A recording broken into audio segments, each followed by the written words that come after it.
Hello, calculus! I hope that this video system is going to work for us.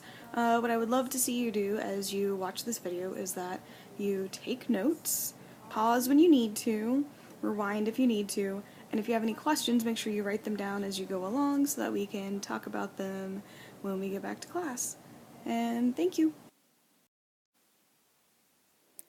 Hi, today we're going to learn about differentiability. Is there a way to tell when a function will not have a derivative at a given point? Yes. So if we use our derivative formula that we're used to, what we've been using, and at a given point p, we can see that this will not exist if it fails to reach a limit as x approaches a.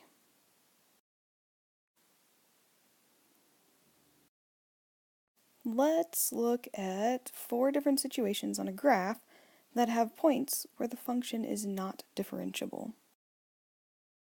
First up is a corner. Here, our example is the function of the absolute value of x.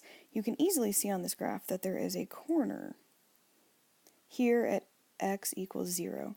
So at x equals 0, the limits on either side are not the same. If they're not the same, then the derivative does not exist. Next, we have a cusp. A cusp is like a corner. It's a more extreme version. This is a graph of the function x to the power of 2 over 3. We can see that the point x equals 0, right here, has a cusp. The slopes of the secant lines approach infinity from one side and negative infinity from the other side. Third, we have a vertical tangent line. Let's remember back to Algebra 1 and when we learned graphing lines. We learned that the slope of a vertical line is not something we can calculate. It's like it has a slope of infinity or negative infinity. If we look at this graph of the cube root of x, we can see that the slopes of the secant lines in this case are approaching positive infinity. So they're kind of coming in like this and getting steeper and steeper as we get closer to x equals 0. So at x equals 0, this graph has a vertical tangent, and that means it has no derivative. Our last example is a discontinuity. This is the graph of the unit step function.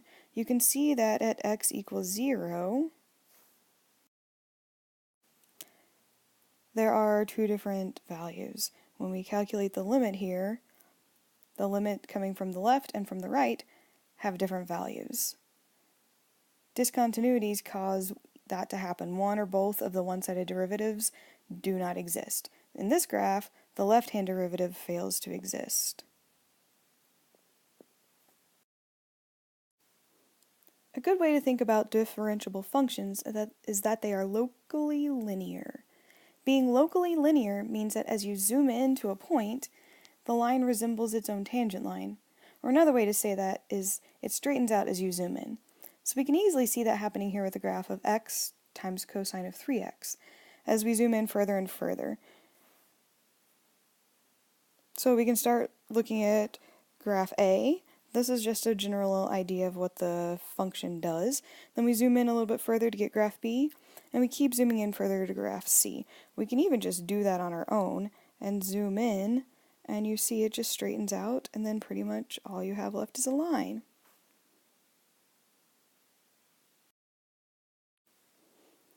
Another important concept to know is that differentiability implies continuity. So we have a theorem that says this. If a function f has a derivative at x equals a, then the function f is continuous at x equals a. An important thing to note, the converse of this theorem is false. So you can't flip your hypothesis and conclusion. So I cannot say that if a function is continuous at x equals a, then it has a derivative at x equals a. We know that's not true. We saw that in our first examples. A continuous function might have a corner, a cusp, or a vertical tangent line. And we know that means it's continuous, but it's also not differentiable at those points. The next theorem we're going to talk about is the intermediate value theorem. This says if a and b are any 2 points in an interval on which a function f is differentiable, then the first derivative of the function f takes on every value between f prime of a and f prime of b. So what does this mean? This tells us that not every function can actually be a derivative. There are some functions that will never be a derivative of any function ever.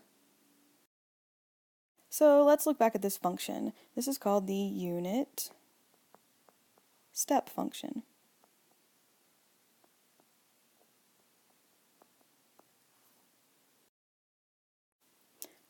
So what we want to know is, does any function have the unit step function as its derivative? Can this function be a derivative of any function?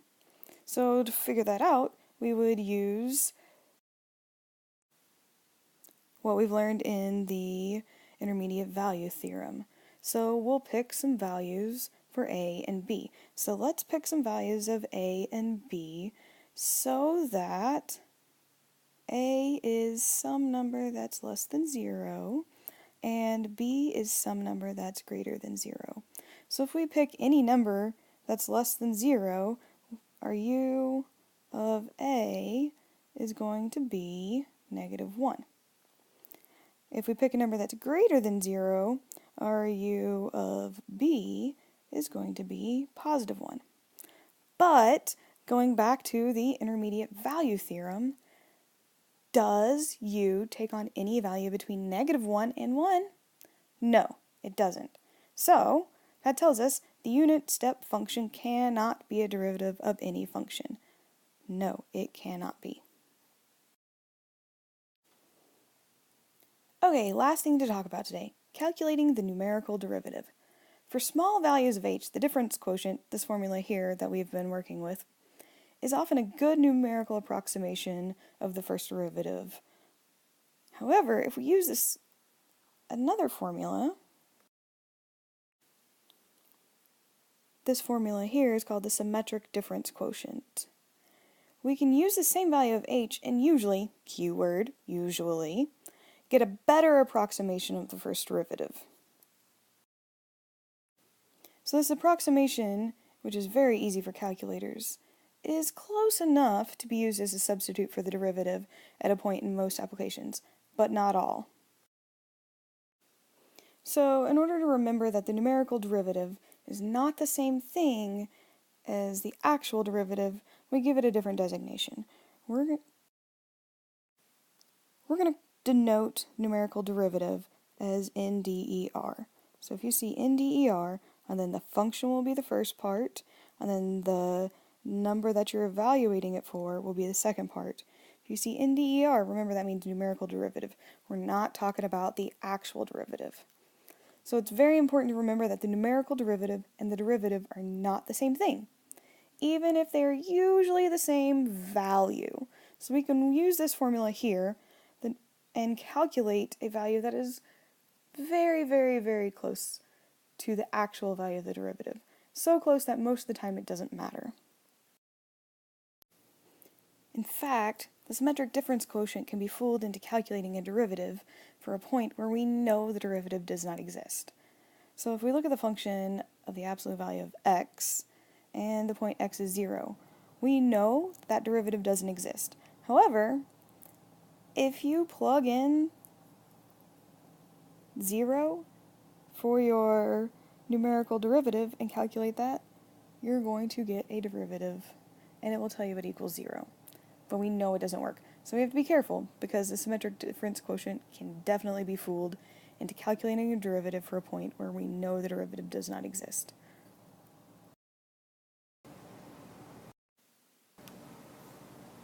Hopefully all that made sense. If you ran into something that wasn't very clear, please make sure you write down some questions, and when you get to class, we will talk about all of this. Thanks!